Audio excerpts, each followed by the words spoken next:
అందరికీ వందనాలు. దేవుని కొరకు తమ ఆస్తులను వదులుకున్నటువంటి వ్యక్తుల యొక్క పేర్లు ఇక్కడ చూడండి. ఈ 8 మంది కూడా తమ యొక్క జీవితంలో ఎంతనో కోల్పోయారు. జీవితాలను కోల్పోయారు, ఆస్తులను కోల్పోయారు, కుటుంబాలను కోల్పోయారు.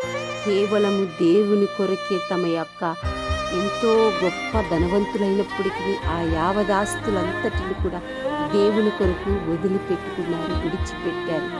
ఇహలోక సుఖభోగాల కంటే దేవుని యొక్క పని ఎంతో ప్రాముఖ్యమైనదని గుర్తించి దేవుని యొక్క పనిని జరిగించుటకు ముందుకు వచ్చారు. ప్రియ సహోదరి సహోదరుడా, ఈరోజు కూడా దేవుడు నీతో మాట్లాడుతున్నాడు.